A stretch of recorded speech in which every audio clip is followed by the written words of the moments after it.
Welcome back to Bleach Revisited. As always, I am Karkur Gold, your host in this adventure through the entirety of the Bleach manga from start to finish, where with every new day we'll have a new episode, rereading these chapters, analyzing the art and the narrative, as well as responding to what's going on in the chapter, and then finally talking about how that connects to the series as a whole. So, without further ado, let us begin with Chapter 28 of the Bleach manga, Volume 4. Chapter 28, Symptom of Synesthesia.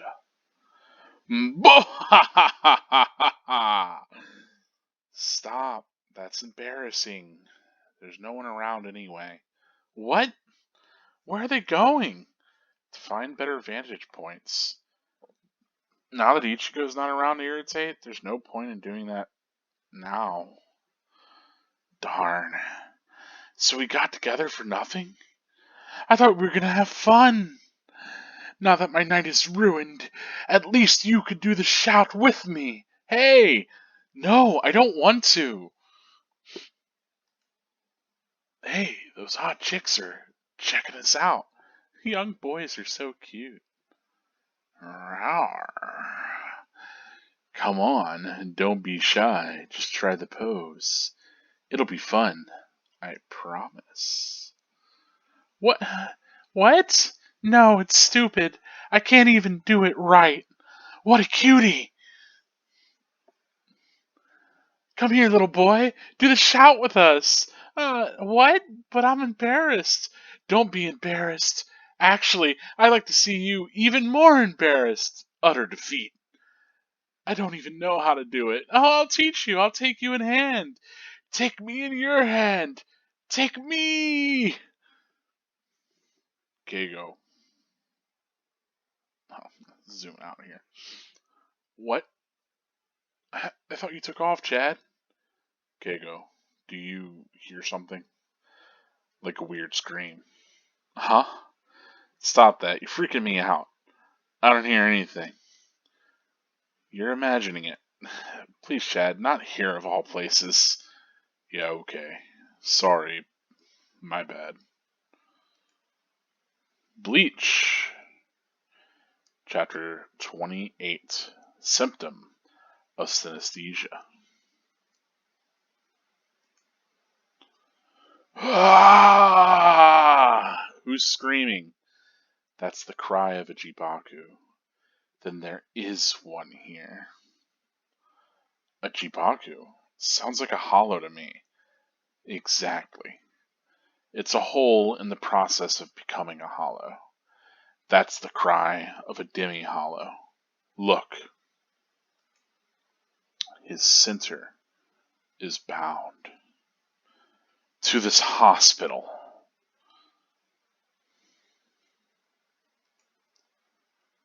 Ah! Oh, I shouldn't have come. Huh? What's wrong, Karen? Nothing. That scream is sickening. I didn't think there'd really be a nasty spirit here. I wonder if that psychic really can do something about it. It's making me feel sick. My stomach hurts. Maybe I should go home. Hey, where's Ichigo? What? What's that sound? Orihime? You too? Do you hear it too, Tetsuki? A demi-hollow. It does feel a lot like a hollow, but he isn't wearing one of those white masks the hollows wear, and the hole in his chest hasn't completely opened up yet. That's right. The hole in a hollow's chest is a sign of its lost center, its lost conscience. A hollow is a mass of raging instinct. And the skull white mask, the white skull mask, shields its naked id from the outer world. Neither is necessary if you have a center. People die. The chain of Inga, of fate, that grows from the center is severed. Those without strong regrets wait for a Soul Reaper to guide them on. But those who have regrets are anchored to them by their chain of fate. If their regrets involve a person, they are possessed by Suki spirits. If their regrets involve a place, they become Jibaku spirits. Then yes, it's either the hospital itself or something that happened here. His spirit is bound to this place. Well, well, ah, this hospital is mine. I won't let anyone take it from me. You guys better not come in here. If you do, you gotta pay me, or I'll kill you all. If you listen to his rants, it's clear what he's hung up on. I was supposed to inherit this hospital from my father. I was going to make myself filthy rich off this place. I was going to drive a pink Cadillac and drink pink Don Perignon and be the king of Nishiazabu's nightlife. But then, that pig willed it to my younger brother. I'll never forgive him.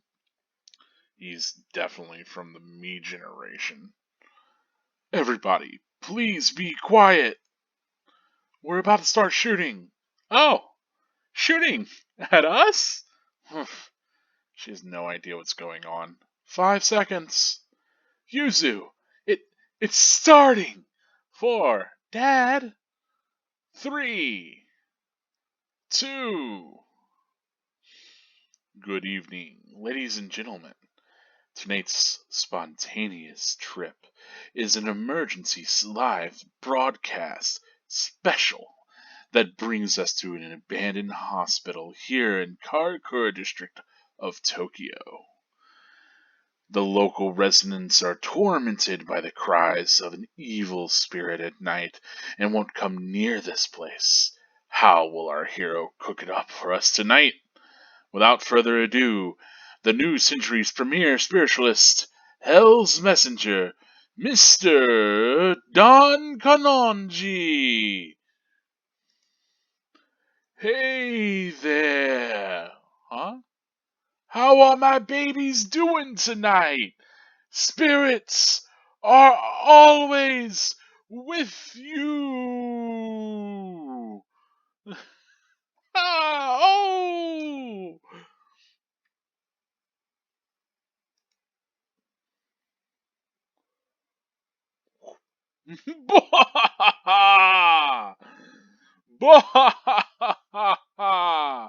Hey. So that's the star of tonight's festivities. Well, that's a spectacular entrance. Hate to say it, but well done. Hey! What? Wake up, that's what. Shouldn't you console that guy? What if he goes hollow? A special entrance for a special event. Thank you very much. Relax. It could take months, even years for him to become a hollow. He won't turn in the next hour or so. But it would be a mess if you went wild in a public event like this one. We'll perform the console when this is over. This one's the worst yet. This spirit has a terrible stench about it. Yeah, but what if this one definitely smells like mean spirit? You're such a worrywart. It'll be alright, Ichigo. They're in much more pain just before they go hollow. His screams would curdle even our blood. Not good. It's a very mean spirit. Does it look to you like he's in that much pain?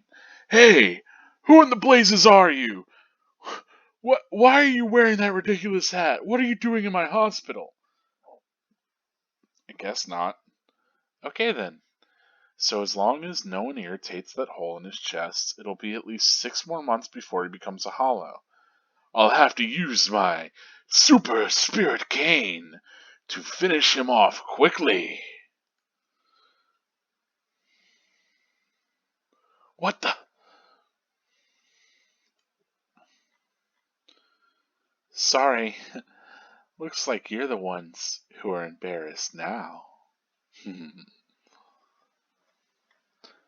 That is it for this chapter of Bleach, and the beginning of this arc as it starts to get underway with a symptom of synesthesia.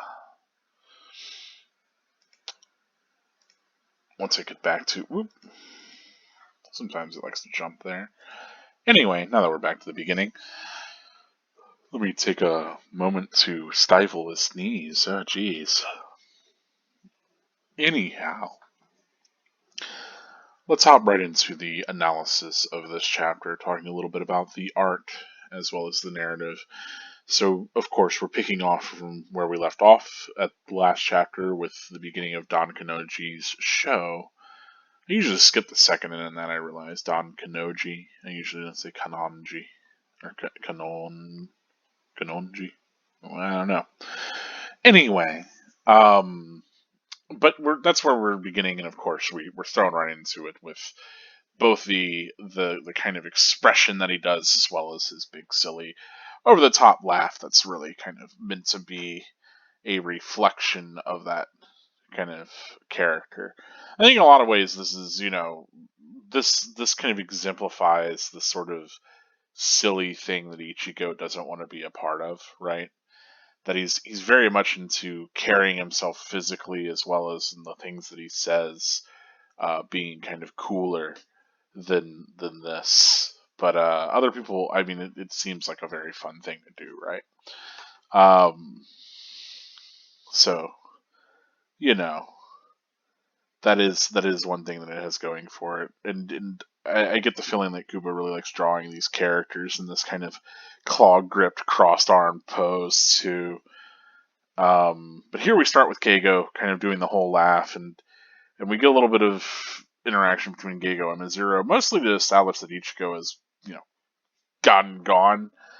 But we also get a little bit of, like, the way in which the normal people are sort of maybe reacting to this. That we do have people like Mizuru, who isn't willing to kind of do this big, silly, gaudy laugh. He was just doing it earlier to kind of irritate Ichigo, maybe. Which is, I think, kind of humorous, right?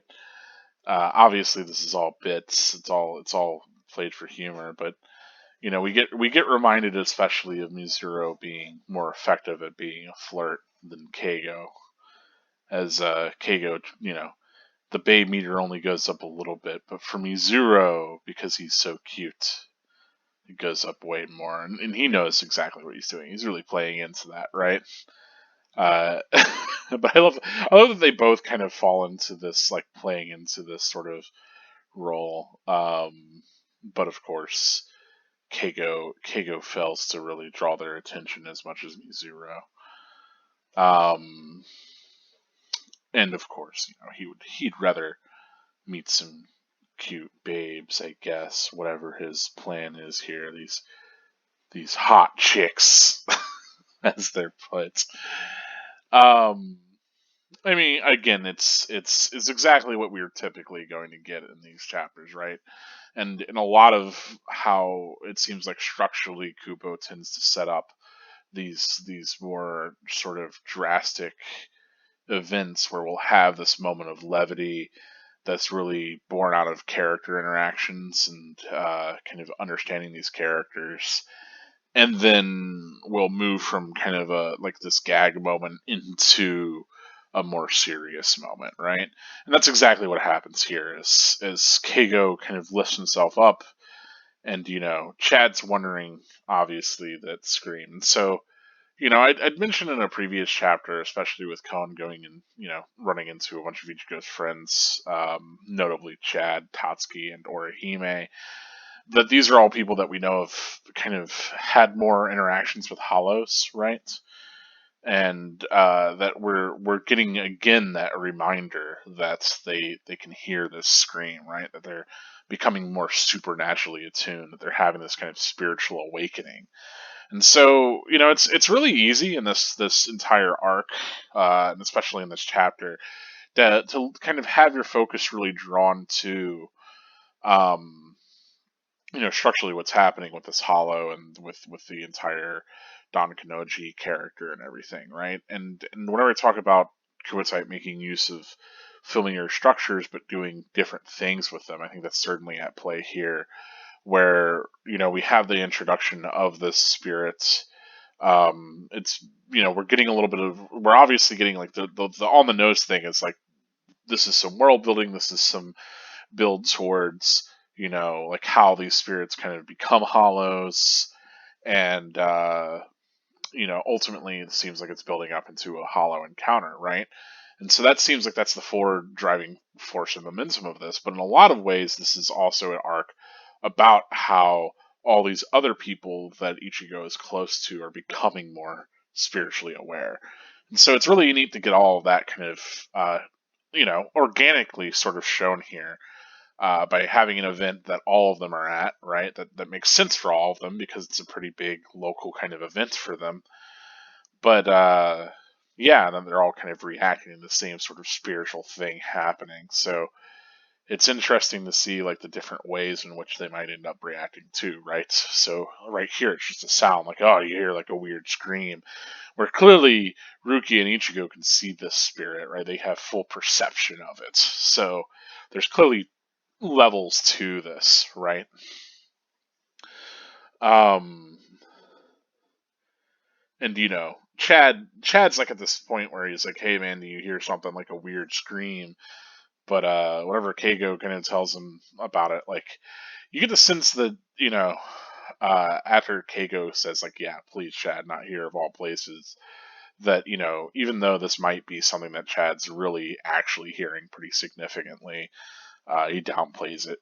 He's like, "Yeah, sorry, my bad." So you get a lot of the sense that maybe especially with this kind of moment, I like this exchange between them, with them both facing different ways, kind of looking over across to each other, maybe even. But it definitely shows, especially with like the way that the colors used with the white here, the black there, that this is not just a serious kind of moment that we're keyed into, but that we have these characters that are of different kind of ends on this, right? That Chad's hearing this and is taking this a little bit more seriously, whereas Keigo is maybe a little bit more worried and wants to lighten the mood and not engage, right? And as we get this sort of close up, I think it's meant to convey that, especially this sense that Chad's kind of taken Keigo's side here, and he's not going to engage with this despite being, worrisome, right? So it's kind of an interesting moment there, just an exchange between those characters. But again, we get the usual, show a scene, have some characters talking about something in the scene, and then jump into, of course, the chapter art, but also to bring us to another set of characters. Um, Typically the chapter titles, I don't, like I feel like a lot of the chapter titles tend to speak for themselves. Symptoms of Synesthesia is a strange chapter title for me. Synesthesia being that you can perceive different senses through other, like, so you could, for instance, like hear colors, I guess, or I think more realistically, like see sound, if that makes sense, something like that, right? That your senses have like this kind of bleed over. I'm not super familiar with it. I've here and there I've heard a little bit, but it's interesting kind of topic nevertheless. Anyway, don't know how much that really connects here, but we do get this kind of building of Ryuki explaining a little bit more, and here we get also another kind of interesting stylistic thing that hasn't, as far as I remember, been done yet, which is kind of this footnote marginal sort of writing where she mentions a hole and it's footnoted here. This is a much more common thing in Western comics, I found. There's a lot of footnoting, especially whenever referencing previous volumes. That's kind of especially a thing in like superhero comics. They'll be like, "See issue whatever," Dark Horse, whatever, et cetera, right? They'll list the actual chapter number for, certain references that'll happen. Um, but yeah, like typically this sort of like footnoting is not something that you get to see a lot in manga. So it's interesting that that's here. Um, and not exactly something that like I, kind of connect with Bleach, but in general, there's, moving forward, there is this kind of dichotomy between as we get more and more names of things. A lot of the translation feels like it leans more into giving us the Japanese names and then giving us the translations, either in, and I wonder if that's the way that the Viz manga ends up doing it, leaving the kind of, the Romanji, right? The Japanese sort of character pronunciation, but otherwise, so that we have the actual like given name of a thing, right? And then giving us the translation of it as we get more and more terms, especially, right? It's kind of interesting here that they use like things like Jibaku, and that doesn't get asterisk, but whole does because it's a thing in universe, but it's a whole stylistic thing that's kind of interesting to think about. Um, but yeah, we get the mention of this, this demi hollow, right? It's something in the process. It's a whole, a regular, like I think it's good spirit, um, but a spirit that is not a hollow, right? That is in the process of becoming one. Um, and we get a little bit more of an explanation of those spirit chains, right? That the chain is bound to this hospital, and that these, we see multiple chains kind of coming out of it, which is interesting. But yeah, we come back. Ooh, yawn got me in the middle of that. We come back to, of course, Karen, who's looking rather ill. As this is, she is, as we know, pretty spiritually aware. She can see hollows and probably even soul reapers, honestly, right? Um, so she's pretty perceptive on the spiritual scale, and so this is really unnerving her and making her uncomfortable, right? She literally says that it's sickening. Um, and as we saw, like she was really moved by the whole situation with Shibata, the parrot spirit, or the kid in the parrot. I was have to kind of mention, or I guess delineate those two. But yeah, so it's kind of neat that we also get this other sort of more intense reaction. Um, and then she realizes, of course, that Ichigo has gone off someplace, right? Because clearly Ichigo and Rukia are maybe a little bit closer, maybe talking about this in private. Um, but then we cut to, of course, Tatsuki, which so far we haven't really gotten Tatsuki as being spiritually aware, but here she is, clearly hearing this sound. And Dorihime kind of keys into that. I think this is a really great moment too, is especially like Orihime just grabbing Tatsuki by the sleeve. Um, not to make a scene, but to kind of let her know that like she's there too with her, right? It's I don't know. It's a very it's like I say it's subtle. Obviously, it's drawn attention to, but it shows Orihime being really considerate in a way, right? That she's not aware of exactly what Tatsuki is reacting to, but sees that like Tatsuki's a little thrown off by things, and maybe she herself is. She reaches out, and then whenever Tatsuki gives her that sort of response, Orihime asks if she hears it as well. So kind of gets confirmation before really kind of delving into it. But yeah, we finally come back to, of course, Ichigo and Rukia talking about this. And Ichigo brings up this like, well, he's not wearing the mask, and his hole's not completely opened up, so he's not a hollow yet. And we get a little bit more on exactly what makes a hollow, which, we had a little bit of this before, but here it's stated pretty explicitly, if you haven't been able to build that up, is that, so they've lost like this center, right? This core sense of their identity, they lose their conscious, right? They don't work on like a kind of morality anymore. Now it's just there's massive raging instinct, as it's said. It's kind of interesting because despite that, we have gotten pretty sophisticated hollows, right? Um, and to even complicate that further, we've now seen hollows that have had their masks shattered and have taken on more human-like forms. And so, how much does that still hold true for, Grand Fisher as he is now? That's a question as well to hold on to. But certainly the Hollow is this kind of raging being of instinct, right? Driven by these kind of intense feelings of, like hunger for souls, as well as, whatever they've been caught up with in their lives, be it sorrow or hatred or whatnot, right?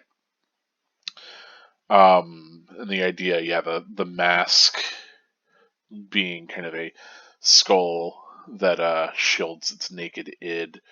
So for those that aren't aware, I mean this is pretty kind of like high school level sort of stuff. So it's typical that you've probably come across this if you're reading Bleach, but if you haven't or you're not aware, this is kind of referencing these theories that at least Sigmund Freud is most known for popularizing, if not proposing. The idea that the person's identity is kind of broken up into these different, kind of ways of conceptualizing it. Right? You have the ego and the id, as well as the super ego, and that is like the big main distinctions. And the this is something that you'll see a lot in, especially Japanese media. Surprisingly, references a lot of Freud, which is kind of interesting. But the idea is that the id is like everything that you've built up, kind of that's just like your animal instinct, right? That it's your sort of more primal urges, your desires that are kind of at the base level, whereas the ego is more of like the sense of self that you've built over time, and the super ego, which is this kind of governing force between the two, at least from what I can recall. It's been a while since I've done, like intro psych kind of stuff, but yeah. So the idea, you can look that up, you can Google it, feel free. Um, but the idea is that the id is just that. It's that kind of instinct, that raging instinct that makes up these hollows, and so their masks serve to shield that kind of base instinct from the outer world. Um, so you're not seeing that all across their face as much. And I love that we do get pretty good like depictions of the hollows that we've run into so far. Obviously, and I can maybe even name all of these except for that one bug dude. We have Hexapodus, Shrieker, Fishbone D, Grand Fisher, Acid Wire, and then that guy that Kanonji beat the crap out of. the barely a threat kind of, you know roly poly. No, he was like a not like a centipede, but like a, some kind of caterpillar looking fella. I'm sure he has a cool name. I just don't know it off the top of my head, and I haven't taken the time to go learn it. But the idea being that like the mask kind of helps, that is a portion of that too, is interesting, and kind of that it protects their identity in a way is neat. And so if we start to think about that in terms of, them shattering the mask and becoming more human like Grand Fisher did, it certainly maybe speaks towards a step away from, that being defined as just this solely driven by being the id, right? By being these instincts, and kind of maybe reining that in a little bit. But as we saw, fragments of that mask still remain. So there's still a sense of it being shielded in a way. So it's interesting to kind of think, what that's meant to represent, maybe how that all is sort of represented within the visual language of Bleach. I think the reality is that cool skull masks are cool, and that's more or less that. Notably in the one shot, the Hollows didn't have a mask, and I think they were worse for it. They had the howls, I'm pretty sure, but they didn't have the mask. Anyway, it's a good addition. I like it. Very iconic kind of look. Also gives them all very distinctive sort of facial looks too. And I think Kuwa does a great job kind of doing the sharp sort of detail here and the scant shading to really sell, especially the stark whiteness of these masks against the rest of their bodies. Anyway, you know, she expresses that like neither is really necessary if you have a sinner, right? That you don't have to have, that mask or the whole, right? So long as you have this kind of this center there, that obviously the whole represents a loss of that sense of self, that core part of your identity. Um, as you're subsumed by all of these kind of, these extreme sort of connections that you have to the world. And so this explains like what those connections are that are literally tugging away at these people, right? That this chain of fate, or the chain of Inga, that it connects them to, with, if they have strong regrets, especially, right? So those without strong regrets, eventually a soul reaper guides them on. But otherwise, those that have the strong regrets get anchored by their chain of fate, either to other people or to a location. It's kind of interesting here, that we haven't seen anybody really anchored to a person in the same way. Certainly anchored to a location. I mean, this is immediately evocative of the first spirit that we saw in the series. And we're given these, titles like Suki and Jibaku without having direct translations. I don't think that these distinctions get brought up as much in like these specific terms going forward, but it is neat that, like, at the very least, there's this very clear Japanese sort of uh, delineation between the kinds of spirits that can exist. But yeah, we get very clearly that this is a spirit that's tied to this hospital that has these extreme regrets related to it. And that the chain is maybe one, it's all just one chain, but maybe he's tied around a whole bunch, right?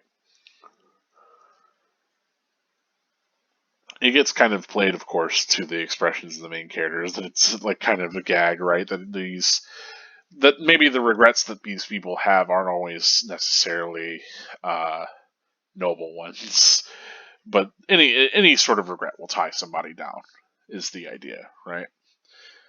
Um, we cut back to the shooting.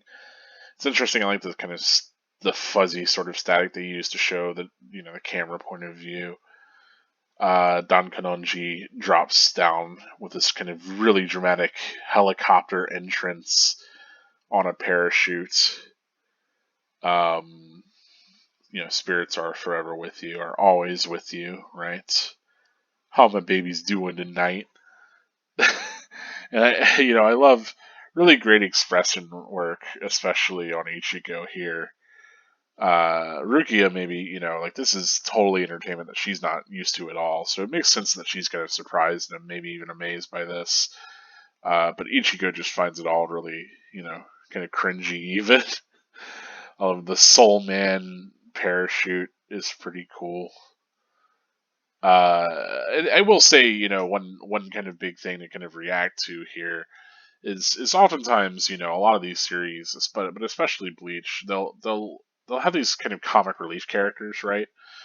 Um, and I think in a way that they can be kind of overdone and obnoxious, right? I'm not saying that they can't be, but for me, I kind of like having that balance to the cast for there being kind of, a variety of characters that are, some are tragic, some aren't, some are funnier than others, some obviously serve certain kind of narrative purposes, right? Uh, and oftentimes the kind of take that you'll get, especially from the target demographic for this, is that they want all the characters to be cool, right? So you'll often see that a lot of times these sort of other characters get derided because they feel pretty lame or stupid. They're not cool. They're not powerful, right?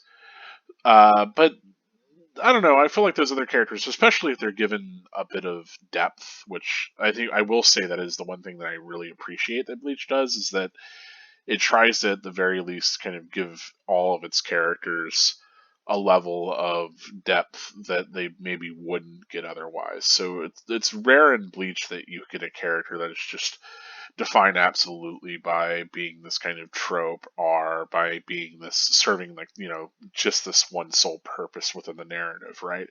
So while the narrative is certainly calling for this kind of ignorant flashy showman who shows up and is really goofy and kind of a real foil to Ichigo's more serious persona, right? Where Ichigo isn't this very performative sort of character, right? Whereas this Don Kanonji is very much this over the top, goofy, sort of performative and not incredibly spiritually considerate person, as we come to find out. Um, that runs at odds with exactly how Ichigo is and helps to prop up the strengths that Ichigo has as a character. But it would be easy, I think, to be like, oh well, I don't like that character; he's lame, right? Whereas I think more than just seeing it as that, the writing ends up kind of giving those characters a level of depth that I appreciate. Not always, but often. And we'll see a bit of that throughout here with Don Kanonji. But for instance, that's all something that we've already seen with Ishin, right? Where Ishin very much could have been written off as kind of the really goofy dad character that Ichigo butts heads with.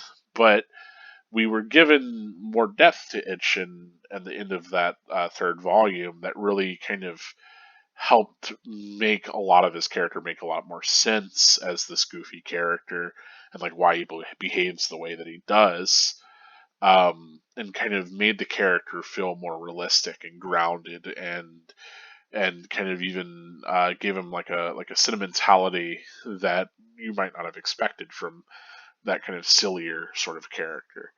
And so I find that Bleach does that really well, and that it tends to see its characters as people, even though they're engaged in these kind of really ludicrous situations at times, if not really goofy, then at other times, extremely like harrowing and sort of, action intense. But at the end of the day, a lot of these characters are still seen as people to an extent.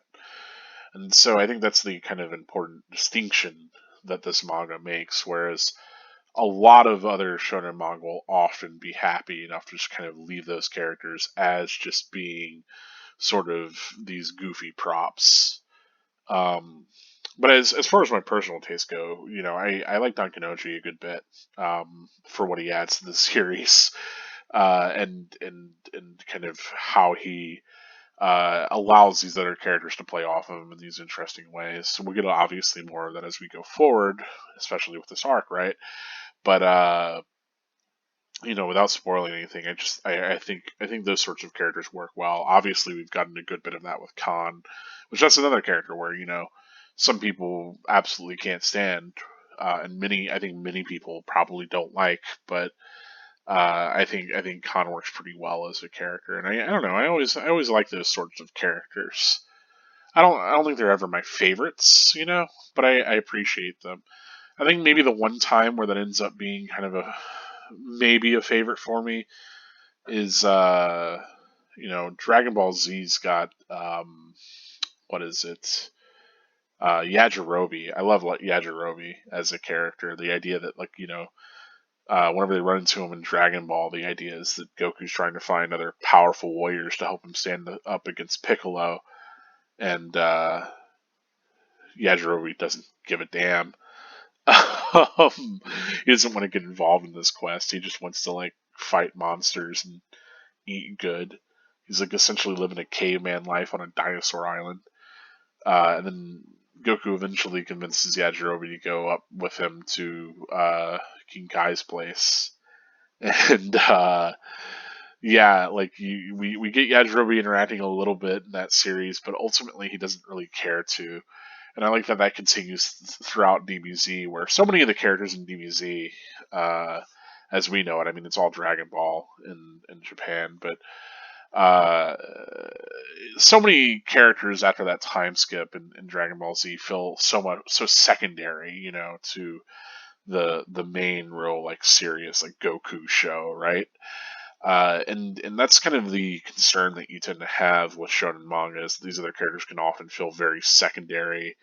We talked a little bit of that about that in the last analysis. That it's easy for those other characters that aren't going to be as powerful, that it doesn't make sense for them to go as strong as the protagonist, to feel sidelined in a lot of ways. And I think what makes it worse is that a lot of the writing in those later parts of Dragon Ball Z, really a lot of those characters end up just kind of being, you know, towing the line for Goku and being just kind of yes men and not having that much of a distinctive personality of their own anymore. And I think that's what I appreciate most about Yajirobe is that he's still such an insistent piece of shit. Uh, he's just like, he doesn't care. You know, he knows that, yeah, maybe you could train and help save the world, but he doesn't give a damn to do that. He's too lazy. You know, he shows up and cuts off Vegeta's tail and probably is responsible for saving the entire universe. At least, at the very least, all of Earth for doing that, but then gets scared and runs away. Like, would rather eat potato chips and play strip poker with a cat in a tower for the rest of his life than get involved with all these nonsense galactic adventures. So I don't know. That kind of character, there's something about that appeals to me.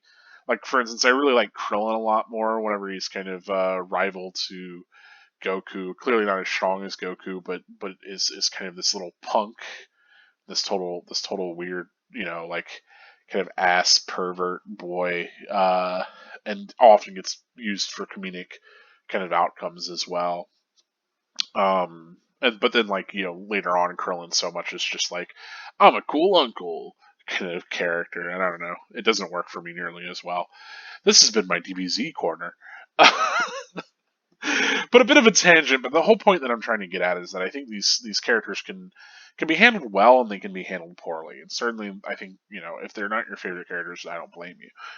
But I do implore you to kind of pay attention to the way in which Kubo tries to give a little bit more depth to those characters. And part of this series, you know, I'm reanalyzing. I'm going back to the series, and so for those of you on like the kind of reread section of this, right?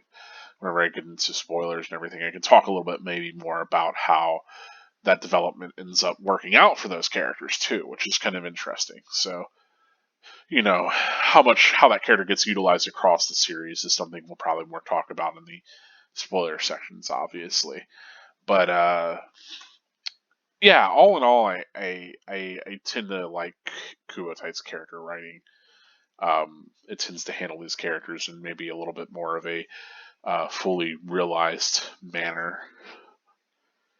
But yeah, I love already we're getting kind of a quick shot of Cooper really likes this sort of gag take where we have our protagonist kind of pushed to the left, like with like looking at the scene in the panel and reacting to it. Even maybe sometimes even doing a spit take sort of thing, but this is something that we saw a lot in earlier chapters, and we're starting to see here with Ichigo, like this little thumbs up from Rukia. But yeah, that she's like very very impressed by this show on Earth. And I like that a lot too. That we get a side of Rukia that like isn't completely like serious, but is actually earnest about enjoying a thing. Um, again, nice whenever I talk about like fleshing out these characters and giving them a bit more like wholeness. I think that's one thing that maybe a lesser writer wouldn't do, is have Rukia have these sorts of moments where she's actually genuinely engaging with this show, because it's so much unlike anything that she's really experienced, assumably, right? Um, but yeah, I like that. Ichigo is like, hey, shouldn't we do the console for that guy, right? The whole, sending him along. And she says it's weird. Like, she's like, hey, it could take months, even years. Later on, she gives a very like specific, like, it'll be like 6 months, before he turns. So don't even worry about it, right? Uh, Mostly just because they don't want to cause a scene, right? Knocking Ichigo out of his soul out of his body and having to deal with all of that might be a bit much while they have such a crowd here, I think, is the idea. Um, but I like that, like, in the background here, we have Don Kanonji kind of approaching this spirit as they argue about, like, whether or not they should take care of it. Um, of course, that smells like Teen Spirit reference once more. And Rukia really assuring him that it's going to be okay. But ultimately, Kanonji plunges this spirit cane into the spirit. So clearly he can, see the spirit. He walks right up to it, right? And he interacts with it. But, obviously is instead kind of hastening maybe this holification process. So, of course, throws us, the reader, as well as, Ichigo and Rukia for a moment of shock. Again, one of the things that I didn't mention that I think is kind of interesting, or exciting or whatever, is especially it's easy to miss a lot of the times because I zoom in so much. But, like, if you're looking at the manga normally, you're going to see the whole page kind of formatted this way. I'd have to zoom out on every individual page to give you that kind of shot view. Um, but there are a lot of times in which, like, the ways in which characters are laid out kind of plays a pretty strong kind of visual pull through the page. Like, I think that's worth mentioning here. Like, obviously we have, like, the way the dialogue kind of flows, like, left over this way, brings us down over to here, and kind of snakes down the page kind of naturally, especially with how our point of view characters are framed. But often we'll also get, like, kind of repeated imagery. Big thing here, the reason why I pull this up is that we have Don Kanonji stabbing into this kind of center of frame, right into that hole, the hollow, and then the center of the next one is kind of exploding out with this reaction, and I think that works really well, kind of using that same sort of I'll call it a radial explosion. I don't know even if that's what, getting at what I mean, but the idea of using, like, the same sort of speed lines and the same sort of I mean, it's not 1-to-1, because if we come straight down, it's more kind of at Ichigo's shoulder. But the idea that the center of focus is driven inward and then driven outward on the next panel like that, I think is super effective. Um, does extra damage to my Pokemon and whatnot. But I like it. I like it. I dig it a lot. It's kind of artistically working for me. But yeah, that's about it. I mean, the biggest thing with this chapter is, of course, yet again, reestablishing kind of how these other characters are becoming spiritually aware, having a little bit of these character interactions, and then ultimately, moving us forward on with the current arc, which is having Don Kanonji kind of interact with the spirit in a way that we did not expect, right? That there is a meaningful interaction there, and it's perhaps a violent one as well. Uh, so yeah, kind of neat. And then, of course, our extra bit is that Mizuru has done his flirt very well and has embarrassed the ladies that he's with, I guess. That little scamp. Anyway, that's it for this chapter, really. I mean, as far as analysis goes, response wise, I enjoy this chapter. I think it does a lot of like small things, you know. Like I said, I think it's using its structure to kind of get you focused on this hollow-centric plot, and in that sort of world building that Rukia is doing, rather than maybe the more significant thing, which is realizing that Ichigo's friends are becoming more spiritually aware, which is a pretty significant beat there. But gets really understated in the grand scheme of things, right? So I mean, this is also the first time in which we've had all of those characters all at an incident like this too, which is pretty exciting. Because before it's been all kind of isolated and separate. So it's interesting too that now we get how these different characters are responding to the same situation, and also seeing what they perceive about that situation. So all in all, I think it's a cool chapter, and there's a lot of things that we haven't done in the manga yet, which I always appreciate whenever we get to see that. And ultimately, it's doing it all with characters and kind of concepts that we already have, and building upon those meaningfully. Which I think that's it's one of the biggest, again, criticisms that Bleach will often get, is that you'll often hear that there's a lot of Deus Ex Machina, right? That the thing's going to come out of nowhere. That a lot of battles, as well as moments in Bleach, are kind of these grand reveals, right? These shocking twists, or these things that you couldn't see possibly coming.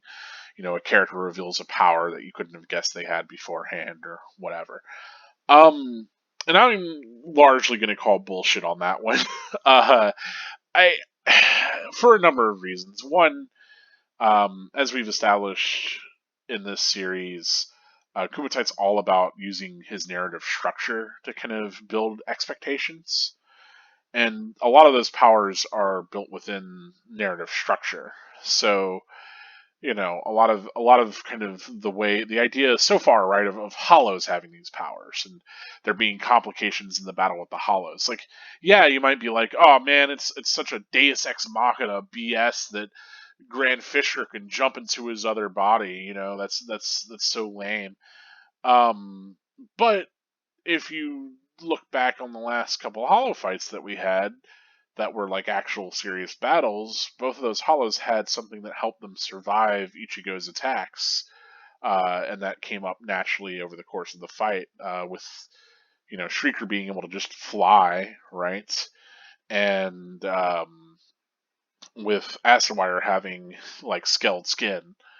And so this has been structurally already set up. Like, yes, no one explicitly held your hand and said, okay, here are all of Grand Fisher's abilities.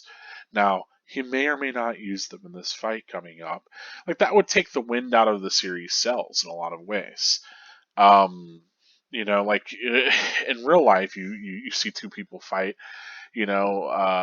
somebody gets beat with an uppercut, you're not going to be like, what the fuck? I didn't see that uppercut coming. This is some bullshit. This isn't written well. um, and maybe, that speaks towards, like, maybe some people feel unsatisfied, especially whenever they aren't paying attention to those larger structures that have maybe meant to key them in on the thing. Maybe it's weaker writing for them for that reason. But I don't know. I'm able to kind of at least keep a lot of those structures in mind, especially the ones that, I mean, it's not too subtle, right? At least that's how I feel. I don't know. How do you feel about it? That's the question. But what the point that I'm getting at with all of this, right, is that it's a common criticism of Bleach that a lot of kind of things show up inorganically within the narrative to draw suspense or shock, or anticipation or excitement or whatever, to like twist things in a new and interesting way, or to provide characters with solutions to a problem. And my argument is that those moments aren't as inorganic as people like to claim. And really here, what I'm kind of pointing out with this chapter is that we get a lot of what I call organic character and world building, where all these characters have a point to be at this scene in universe. All of this makes sense within the fiction of Bleach, right? That it's all purposeful that they're here and having these interactions. In a lot of ways, we're getting to learn all these new things about these characters through interactions that don't feel as scripted, that we don't feel the artifice of a narrator, or an author, I suppose, putting these situations into play. Whenever I talk about, something being organic, I mean that it makes sense within the narrative, and doesn't feel forced, and I think that's one thing that I don't see a lot of praise for Bleach about. Whenever I think it's one of its most admirable qualities is how effectively these kind of characters interact, and how well that kind of builds them towards these next character moments that they have with each other and in the story. But yeah, there's this kind of building out of this kind of very organic interaction. That's where we get them talking about this hollow and this spirit, and the whole, like, whether or not they should do a kanpaku, which gets Rukia talking about, and giving us that world building, which very much is just like Kubotai literally writing to us, the reader, hey, this is how these spirits work. But because it came up as a part of a more naturalistic situation and conversation, it feels more realistic for us to get that information at that point in the narrative. That's what I mean, again, whenever I'm talking about those organic moments. And so, of course, having Don Kanonji, who doesn't have a little Rukia on his shoulder to tell him how everything works, him stabbing his spirit cane into the spirit's hollow hole, especially whenever he's hearing the spirit doing all this wailing and complaining, maybe that makes sense for him as a character, right? Like we can probably intuit that because he's just a regular dude as far as we understand. So all of the conflict, all of these moments build from these pretty organic interactions and kind of story beats and structures that have caused us to have these certain expectations, right?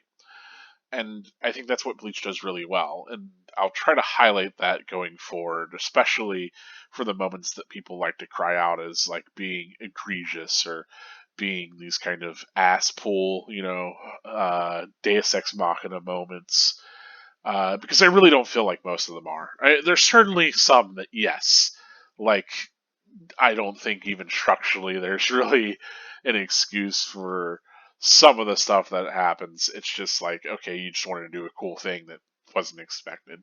That's fine. And I think to an extent, that sort of writing is fine. But, and whenever it becomes something that you become too reliant on, it can be hard to feel as though there are actual stakes, which is typically the complaint, right? Where people will be like, "Oh, well, this fight's gonna build up, and this character's gonna use whatever power out of nowhere," and it's like, okay, or Ichigo's gonna do the big sword slash and win the fight, so what does it even fucking matter?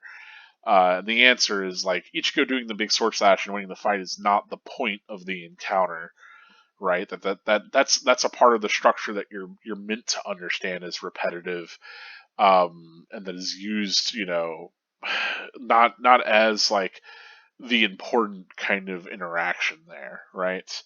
And oftentimes, whenever Ichigo wins a fight by just doing, the typical kind of motions that we've come to understand from Ichigo, what ends up being more important is other content within that fight.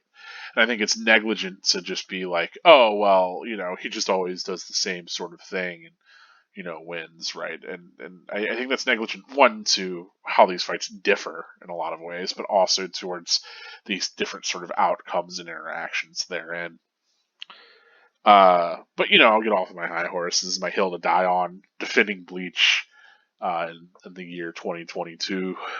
I mean, I don't think this is a flawless manga at all. It's one of my favorites for sure, and I will ride or die for it. But a lot of why I'm doing this rereading is to see exactly kind of narratively what is going on, right? To apply this more critical lens and to see, how much of this actually holds up, kind of from a more educated standpoint than I'm in now, especially, and more well read, but also from kind of the idea of like, well, I read this, whole series whenever I was a teenager, and going into college.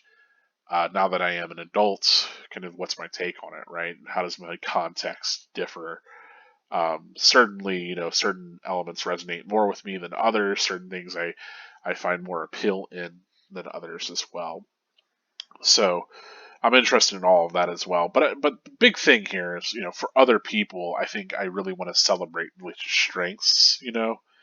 I want to bring an eye to its weaknesses for sure, and speak towards that. But if ever you disagree with me on any of this, feel free to leave a comment, be like, hey, this doesn't work as well for me, or I have issues with this moment, or alternatively, if I'm hard on a particular visual or sequence or character.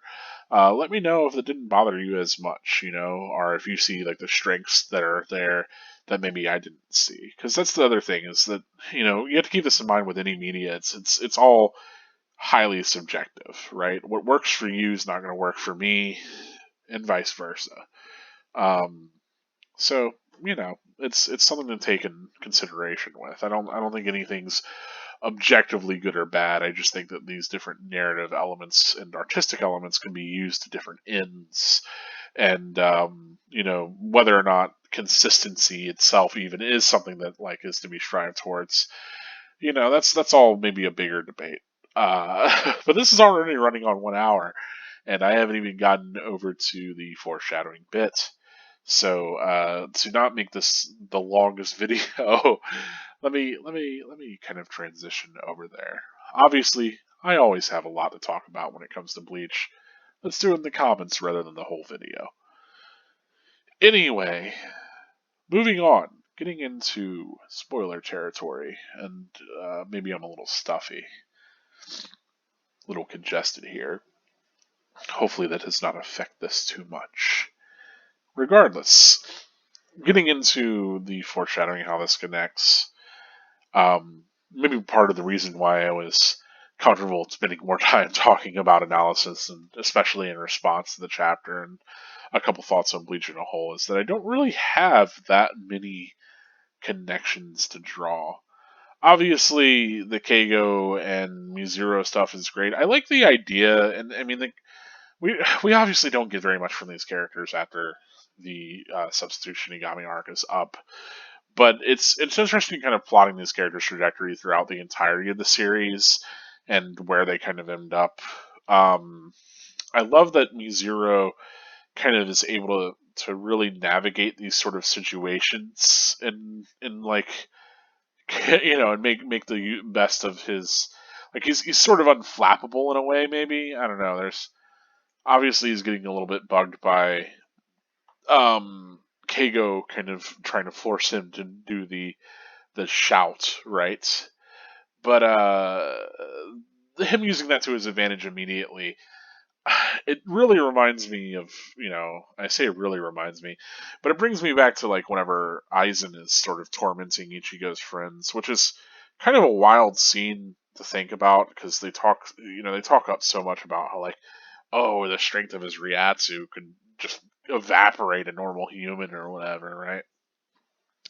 So I assume that maybe he's dialing it down in that moment to particularly antagonize these humans, which is weird already.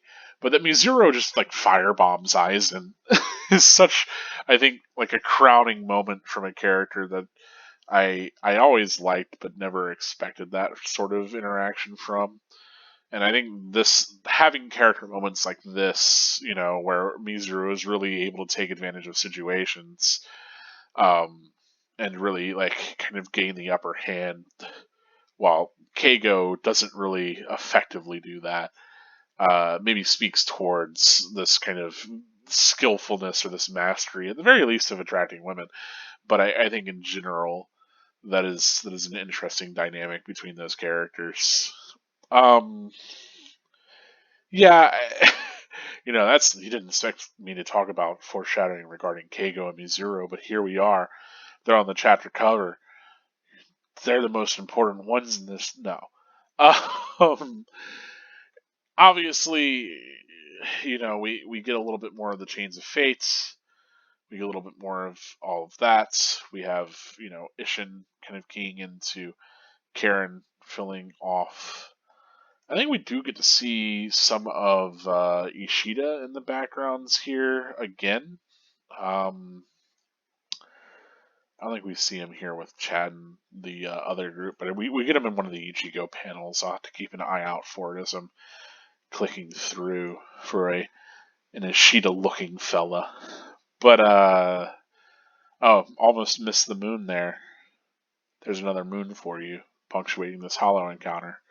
By the by, not the same sort of iconic crescent moon, but more of a full moon, which is kind of interesting.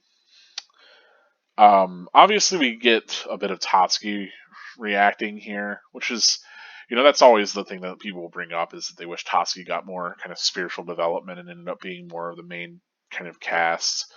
And honestly, I don't know. Uh, you know, again, more on what I was talking about with like, you don't have to have every character become as strong for them to still be significant and worthwhile characters. I think Tatsuki being somewhat spiritually aware but never kind of leveling up to that point works for me fine. The idea of these other characters developing these powers because they've had these significant interactions with Hollows is kind of the entire point, and we really never got that with Tatsuki. So, And of course, I have my pet theories about Hogekyo and fulfilling these sort of desires these characters have, but more on that maybe as it comes. Um, yeah, we get this, of course, the Hollow is the raging mass, the mass of raging instinct, right? That it's lost its conscience. And that's interesting. I mean, obviously, for the basic, like, what is it, like Gillian class or whatever, the lowest, I think it's Gillian and then Juchas, uh, Minos, whatever, different classes of Hollows. The lowest class Hollow, I think, is tends to kind of fall within that. But as we come to find out, like especially whenever it comes to Vasher Lord and higher, that clearly they seem to at least operate on like a much more of a sort of sense of self level, maybe, which is also perhaps why they tend to become a Ronkar pretty quickly by shattering their mask. But I don't know. The idea that like Hollows kind of have this extreme connection to instinct still holds true for the Arankar. So it's interesting to think about that way. But that like you know there's something kind of to be said of that I think is really interesting with Hollows and that we started to get here a little bit is this idea of the Hollow kind of manifesting these things externally about its spiritual kind of state of being. And so you go from being a human to your spirit kind of manifesting this mask, perhaps even subconsciously, but also your body morphing, right? Uh, in a lot of ways, like the release commands, right, for Hollows is this resurrection where it's this very physical kind of release, right? Their body transforms outwardly rather than it being like something separate from themselves that they're externalizing. And so I don't know. I think that's always been kind of interesting that the Hollows have these powers that are very tied to their physicality, as well as kind of having this kind of I say internalized sort of morphology whenever it comes to the ways in which their spiritual power sort of awakens and takes form. And that becomes very much a reflection of their regrets and their instincts, right? Their I say regrets. That's just a part of their instincts, but that very much the form that the Hollows take is more instinctually kind of reflective. It's kind of neat. Um, so we get a little bit more of that, and maybe this speaks towards that as we'll clearly see the Hollows designs continue, especially with the Espada and their resurrections to kind of reflect those sort of instincts that they have, right? Um, and yeah, there's they there's this whole thing of like the conscience. Uh, it's interesting to think about. I probably I could speculate endlessly on it, but eh. um, yeah, I don't have a lot of other things to say, really. You know, you know, I think the idea of the I don't know. I don't even know where I'm going with that. Nope, that's about it. I was gonna maybe make a connection to the crescent moon and the hollow hole that's not been completely opened up yet, but eh. I mean, spheres, whatever. Anyway, I think I already drew that connection in an earlier chapter. What am I even doing here, right? Uh, Regardless, I think it's also kind of interesting. We the Kanso uses the kind of butt of the blade to spin these spirits on, and that Don Kanonji has this kind of perverse sort of understanding about how he's kind of helping these spirits move on, right? That he's doing a lot of the same motions, but it's creating a hollow rather than actually sending these spirits onward to like a peaceful afterlife. But it's interesting, this perversion of knowledge that he ends up with, right? Through his personal sort of interactions. And it's not something that we see a lot more later. Like, typically, a lot of the characters are driven by, I mean, not having absolute knowledge of a thing, but at least, being not like having a perverse knowledge of the thing. I mean, very much a lot of the Soul Society arc is a lot of characters that don't know what Aizen's plan are, trying to kind of, like, second guessing each other and running around and getting caught up in this whole, like, the Ryoka invasion and all of that, right? But yeah, I don't know. Like, it's interesting to kind of introduce that as a sort of force of kind of conflict, right? That conflict can be driven by people that have imperfect knowledge of things, which is kind of, here it's not as malicious, right? It's not intentionally malicious. Whereas, in later parts of the series, especially in Soul Society arc, and I guess the what should we call it, the Lost Agent arc as well, we have characters who have been purposefully manipulated to those ends, right? And maybe even to an extent, the Thousand Year Blood War, because a lot of Quincy kind of come around once they realize Yuha doesn't have any interest in them, and is willing to kind of drop them like flies for his own ambitions. I think to a degree they were all kind of maybe manipulated or whatever, but if not socially, but you know, mostly socially. Yeah, it's neat to think about, but it's certainly, this is like maybe the first time that we really get a lot of that with a character kind of acting under an incomplete set of knowledge, and that causing sort of conflict, which is it's kind of neat. That's as much as it is easy to kind of write off Don Kanonji as this goofy bullshit character. I think he thematically kind of introduces something that ends up being sort of significant throughout Bleach to a degree. Uh, Also, like I said, I think he works as a fantastic foil for Ichigo. Anyway, that all said, that's about all I have for this episode, folks. Thanks so much for tuning in. If I turned you on to any ideas that you didn't have before, always feel free to give the video a like. You can support me on any of the various platforms via Patreon, paying what you like, following on Twitter.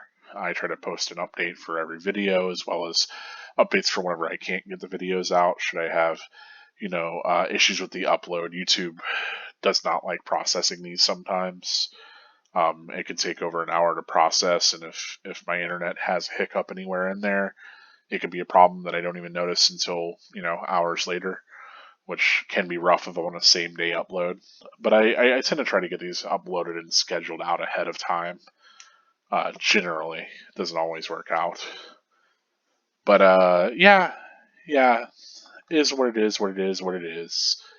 Thank you so much again for joining me on this entire adventure. Thank you so much for watching this video. I know this one ended up pretty long in the tooth. Didn't even intend for it to be that way, but that'll happen whenever I get carried away talking about one of my favorite manga, right? Yeah, let me know what you think. Give me your thoughts on this episode. Let me know if it was too long. Let me know if you're fine with longer episodes. It's something that I try to be kind of self-critical of. I want to be a little bit more concise with these, but still convey as much information, so it's a constant battle. Anyway, this is it for the show. As always, spirits are forever with you. Stay gold.